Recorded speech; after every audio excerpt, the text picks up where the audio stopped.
Hello दोस्तों, हिंदी की बिंदी channel में आप सभी का स्वागत है। तो आज हम बात कर रहे हैं यूपीएचएससी असिस्टेंट प्रोफेसर इकाई 8 में सम्मिलित संपूर्ण कविताओं के बारे में। तो आज के इस वीडियो में संपूर्ण कविताओं का विवरण जो है आपको एक ही नज़र में सब कुछ देखने को मिल जाएगा कि किस कविता में क्या चीज़ जो है वो बताई गई है। तो सबसे पहली कविता है साकेत, जिसका नवम सर्ग जो है हमें पढ़ना है। ये कविता मैथिली शरण गुप्त जी की है। इसका प्रकाशन वर्ष 1931 ईस्वी है। ये एक महाकाव्य है। इसके अंतर्गत 12 सर्ग हैं। इस पर गुप्त जी को मंगला प्रसाद पारितोषिक पुरस्कार जो है वो प्राप्त हुआ है। अब इसके वर्ण विषय की बात करें तो ये रामायण पर आधारित है, लेकिन इसमें राम कथा से अधिक उर्मिला के विरह वर्णन का जो प्रसंग है वो अधिक देखने को मिलता है। मुख्यतः इसमें यही दिखाया गया है। दूसरा है कामायनी, जिसका हमें आशा, श्रद्धा व लज्जा सर्ग पढ़ना है। ये प्रसाद जी की रचना है और इसका प्रकाशन वर्ष है सन 1935 ईस्वी।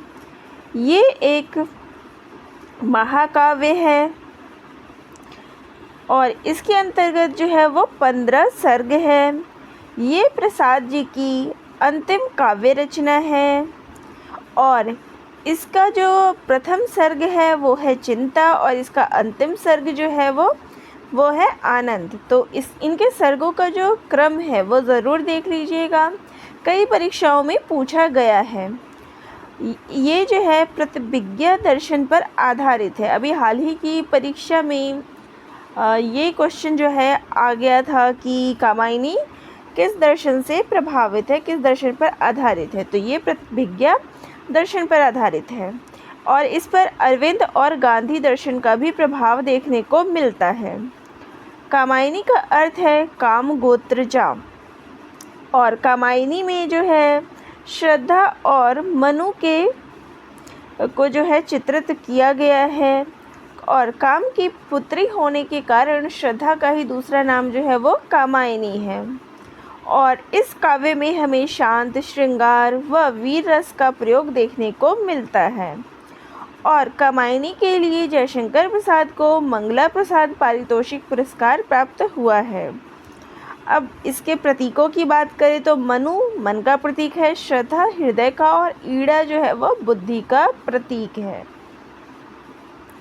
तीसरी कविता है राम की शक्ति पूजा। इसके लेखक है निराला जी और इसका प्रकाशन वर्ष है 1936 ईस्वी। ये कविता अनामिका के पहले संस्करण में छपा था। ये 312 पंक्तियों की जो है एक लंबी कविता है, जिसमें निराला जी के स्वरचित छंद शक्ति पूजा है और इस पर जो है राम की शक्ति पूजा पर बंगला के कृतिवास रामायण का प्रभाव अधिक देखने को मिलता है। और कविता का जो मुख्य विषय है वो सीता की मुक्ति है, राम रावण का युद्ध नहीं। यह एक कथात्मक कविता है और संश्लिष्ट होने पर भी ये बहुत ही सरल सा प्रतीत होता है। इसमें राम को एक साधारण मनुष्य के रूप में दिखाया गया है, जो थकता भी है, टूटता भी है और मन में जय पराजय का द्वंद्व भी उसके अंदर चलता है। अगली कविता है जागो फिर एक बार, जिसका भाग 2 पढ़ना है। ये निराला जी की कविता है, जिसका प्रकाशन वर्ष है 1930 ईस्वी। ये उनके काव्य संग्रह परिमल में संकलित है। इस कविता में कवि ने पराधीनता से निराश हुए भारतीय जनता को उनके गौरवमयी अतीत की याद दिलाकर उनको जगाने का आह्वान किया है। ओजपूर्ण भाषा शैली का प्रयोग हुआ है। अगली कविता है भारती जय विजय करे। ये भी निराला जी की कविता है। इसका प्रकाशन वर्ष है 1920 ईस्वी। ये उनके काव्य संग्रह राग विराग में संकलित है और इस कविता में जो है उन्होंने भारत माता की वंदना की है और इसमें उन्होंने भारत माता की विशेषताओं का वर्णन करते हुए उनकी वंदना की है, उनसे प्रार्थना की है। अगली कविता है वरदे वीणा वादनी वरदे। ये निराला जी की कविता है जिसका प्रकाशन वर्ष है 1956 ईस्वी। ये उनके काव्य संग्रह गीतिका में संकलित है। सरस्वती माता की वंदना जो है इसमें की गई है, जैसा कि इसके नाम से ही प्रतीत होता है। यह जो है एक प्रार्थना गीत है। अगली कविता है प्रथम रश्मि, जिसके लेखक हैं सुमित्रा नंदन पंत जी। इसका प्रकाशन वर्ष है 1919 ईस्वी। ये उनके काव्य संग्रह वीणा में संकलित है 1927 ईस्वी। वीणा का प्रकाशन वर्ष। सुबह की प्रथम रश्मि किरण के साथ प्रकृति में हुए बदलाव का इसमें चित्रण देखने को मिलता है। प्रथम रश्मि यानी कि सुबह की पहली किरण के आने से पूर्व सब कुछ जैसे शून्यावस्था में होता है, परंतु जैसे ही प्रथम रश्मि आती है सब में एक चेतना सी जाग जाती है। कवि जो है इसमें जिज्ञासु बनकर चिड़िया से प्रश्न पूछता है। इसी सब का वर्णन जो है इस कविता में देखने को मिलता है कि तुम्हें पहली किरण के आने का पता कैसे चल जाता है। अगली कविता है नौका विहार, जिसके लेखक हैं सुमित्रानंदन पंत जी। इसका प्रकाशन वर्ष है 1932 ईस्वी। ये उनके काव्य संग्रह गुंजन में संकलित है। कवि ने इसमें इलाहाबाद में संगम पर नाव में यात्रा करने वाले व्यक्ति के मन में उठने वाले भावों का चित्रण जो है किया है। रात्रि के समय नौका विहार का दृश्य जो है कितना मनोहारी होता है, इसका वर्णन हमें इसमें देखने को मिलता है। और इसमें हमें गंगा नदी में किए गए नौका विहार का चित्रण, चांदनी रात में जो नौका विहार का चित्रण गंगा नदी पर किया गया है उसका विवरण देखने को मिलता है। अगली कविता है संध्या। ये भी पंत जी की कविता है, उनके ग्राम्य काव्य संग्रह में संकलित है। इसका प्रकाशन वर्ष है 1940 ईस्वी। ग्राम्य का संध्या शाम के सौंदर्य का वर्णन जो है वो किया गया है। संध्या सुंदरी, कहीं हमें संध्या नाम मिलता है तो कहीं संध्या सुंदरी पूरी कविता का नाम है। तो संध्या का वर्णन इसमें देखने को मिलता है। इसमें संध्या यानी कि शाम को एक नारी के रूप में चित्रित किया गया है और जिस प्रकार से नारी के सौंदर्य का वर्णन करते हैं ठीक उसी प्रकार से इसमें संध्या के सौंदर्य का वर्णन एक नारी की भांति किया गया है। अगली कविता है एक तारा, जो कि पंत की कविता है। ये उनके काव्य संग्रह गुंजन में संकलित है 1932 ईस्वी में। इसमें भी हमें संध्या का वर्णन, एक तारा जो है वो रात को निकलता है तो इसमें हमें संध्या का वर्णन देखने को मिलता है। एक तारा को इसमें विवेकी योगी पुरुष के समान बताया है। निरंतर साधना में लीन रहने वाले साधक के रूप में चित्रित किया गया है। अगली कविता है भारत माता। ये भी पंत जी की कविता है, ग्राम्य में संकलित है 1940 ईस्वी। इसमें भारत माता की दुर्दशा का चित्रण जो है देखने को मिलता है। भारत के प्राकृतिक वातावरण का चित्रण देखने को मिलता है। भारत जो है वो गाँव का देश है और इसलिए इस कविता में भारत माता को ग्रामवासिनी कहा गया है। इस कविता में भारत में व्याप्त गरीबी, निराशा, हताश आदि का चित्रण जो है देखने को मिलता है। अंग्रेज़ी व्यवस्था के समय भारत की जो स्थिति थी उसका विवरण हमें इस कविता में देखने को मिलता है। ये राष्ट्र प्रेम की कविता है। अगली कविता है द्रुत झरो जगत के जीर्ण पत्र। ये पंत जी की कविता है, उनके काव्य संग्रह युगांत में संकलित है 1934 ईस्वी। जीर्ण पत्र का अर्थ है पुरानी सड़ी गली मान्यताओं और अंधविश्वास से। तो इस कविता में उन्होंने कहा कि पुरानी मान्यताएं जो है वो नए युग के लिए अनुपयोगी हो चुकी है, अतः उनको त्यागना श्रेष्ठकर है। यानी अगर पुरानी मान्यताएं, पुरानी चीज़ों को, जैसे कि पुराने पत्ते अगर झड़ जाएंगे तभी उनकी जगह नए पत्ते जो है वो आएंगे, इसी प्रकार से पुराने जो अंधविश्वास से भरी हुई मान्यताएं हैं उनको समाप्त कर देंगे, तभी नए युग का जो है निर्माण होगा, नई चीज़ें जो है हमारे सामने आएगी। तो निष्प्राण पुरातन युग जो है वो चला जाए और आशा से भरा नवयुग जो है वो आ जाए, इसकी बात इस कविता में की गई है।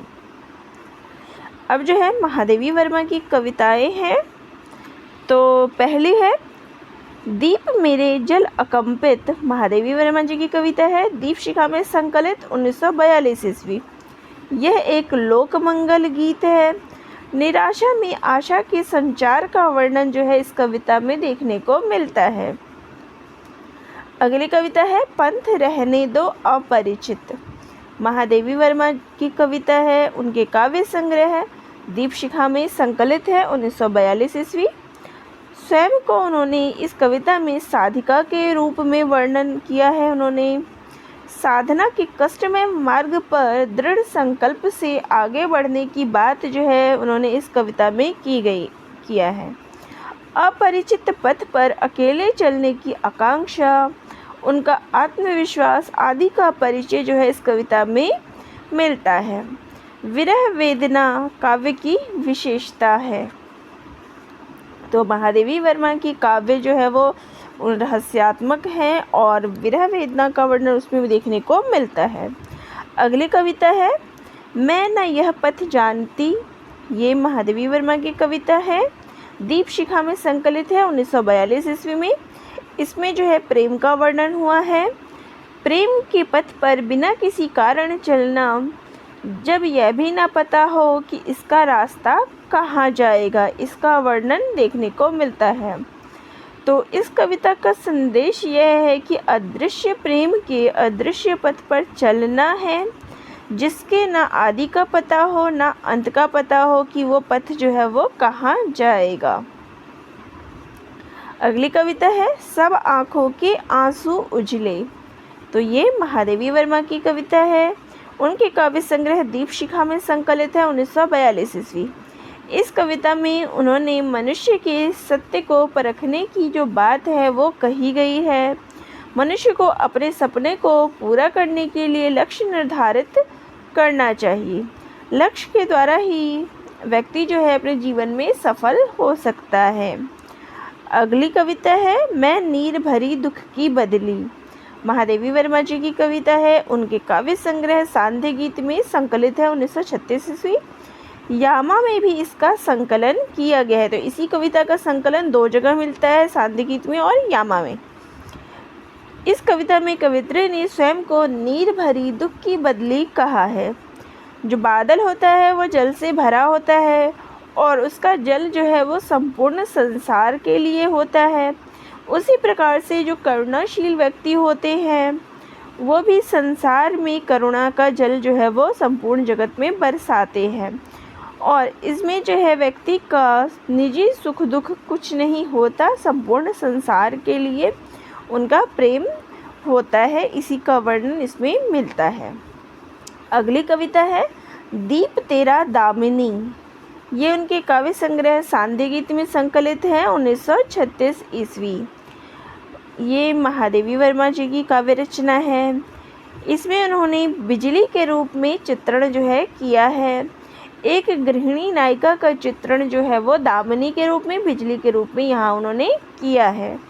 अगली कविता है देव अव वरदान कैसा, महादेवी वर्मा जी की कविता है, उनके काव्य संग्रह सांध्य गीत में संकलित है 1936 ईस्वी। इसमें जो है विरह वेदना का वर्णन किया गया है। अज्ञात प्रियतम से मिलन, विरह आदि का वर्णन जो है उनके काव्य में देखने को मिलता है। कवित्री की जो व्यथा है उसका वर्णन देखने को मिलता है। तो इसमें जो है कवित्री की जो व्यथा है, उनका विरह का जो व्यथा है, प्रियतम से मिलने की आकांक्षा है, उसका वर्णन इसमें किया गया है।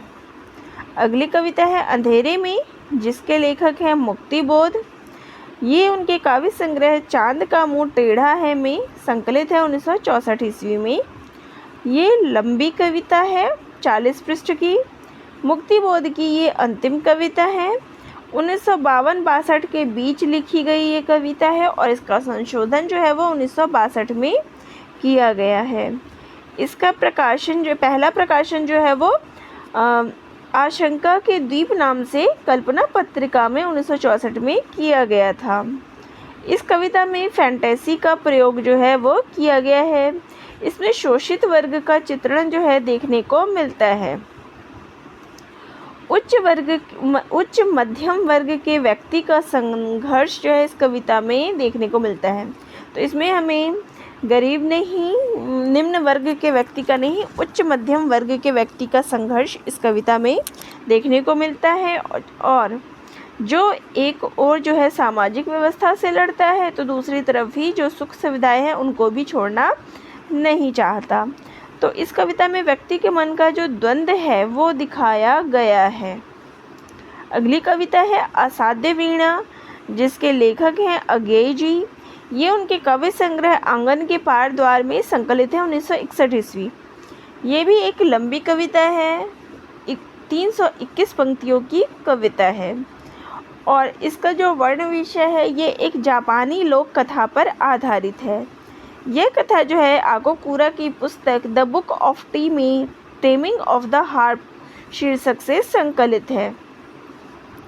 इसमें जो है दिखाया गया है कि किरीट नामक वृक्ष से वज्रकीर्ति ने एक ऐसी वीणा बनाई जिसे कोई भी बजा नहीं पाया, और इसलिए इस वीणा को जो है असाध्य वीणा कहा गया।